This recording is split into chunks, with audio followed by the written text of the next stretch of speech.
Coming up on the Native Voice, controversy surrounds a native who took feathers from a dead bald eagle.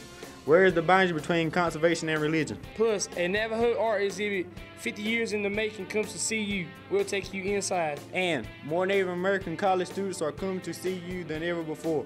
We'll tell you why. The Native Voice starts now.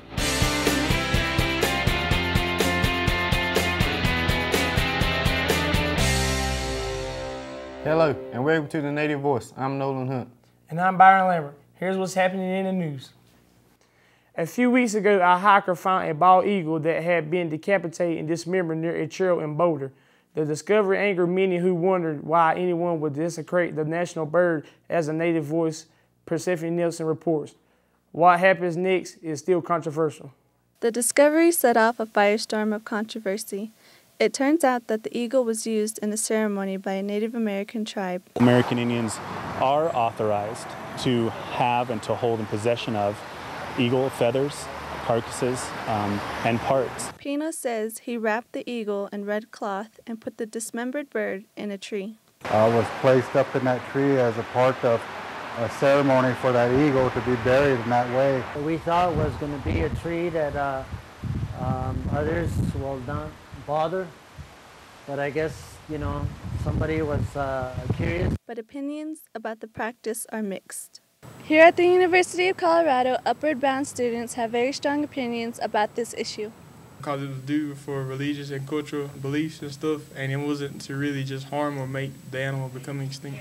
The religion is important to Native Americans in different ways to their tribe. Have a reason to use all these different animals for specific things for our cultures.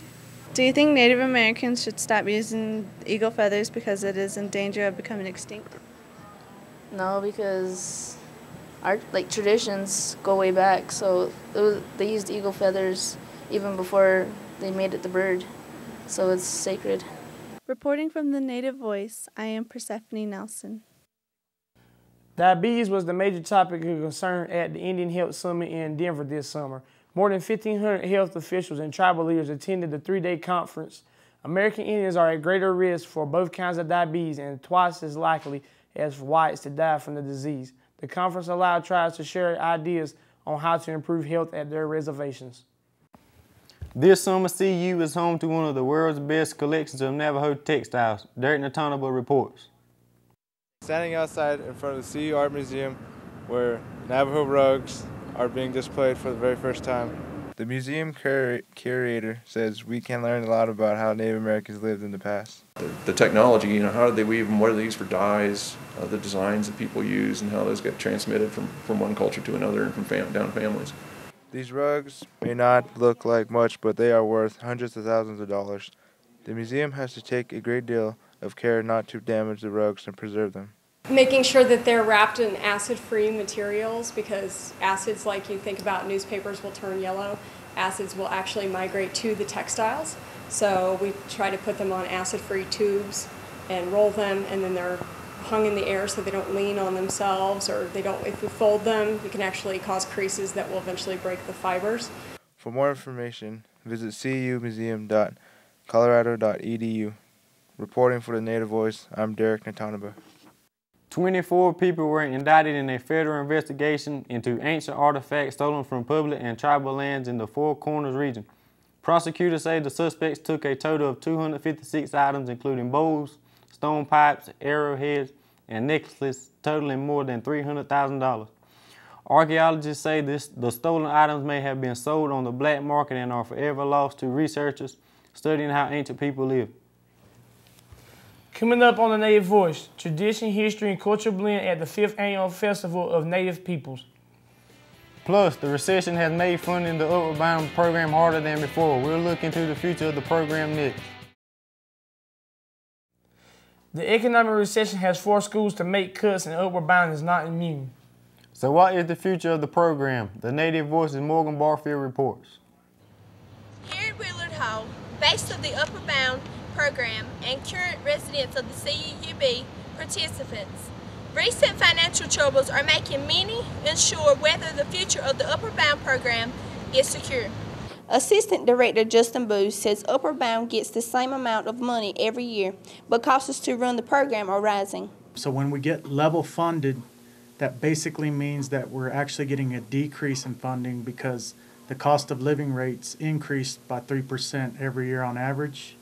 For example, the price of the dorm rooms has gone up 3 to 4% every year. The rising costs have forced the program to make cuts. Obviously, I'm very frustrated by the economy and how it has affected our program. Very frustrated with our level funding every year.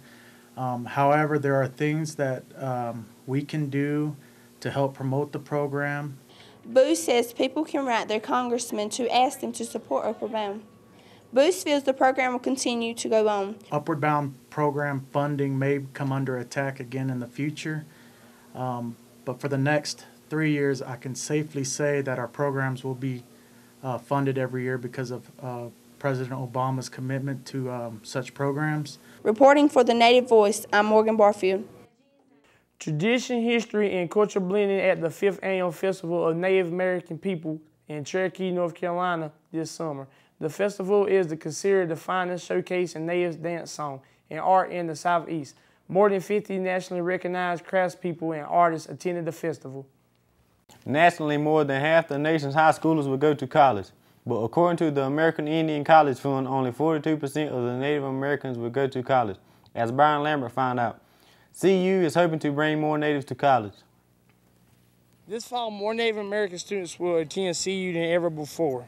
Admissions counselor Al Bacenti says there are more than 200 Native American students at CU. Next year, however, the number of in-state students will go up by 95% and 10% for out-of-state students. A more aggressive, strategic approach in recruiting students. One reason why Native Americans are coming to CU is a $40,000 scholarship called the First Nations Scholarship. Here, they feel that there's a great opportunity here at the university. For more information, visit the colorado.edu education website. Reporting for the Native Voice, I'm Byron Lambert. Well, that does it for this year's show. Thank you for watching. I'm Byron Lambert. And I'm Nolan Hunt. Be safe and have a nice summer.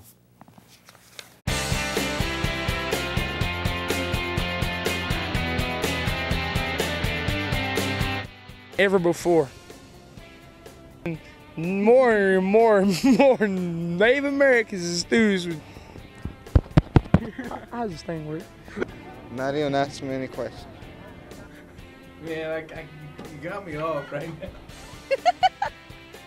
Are you recording?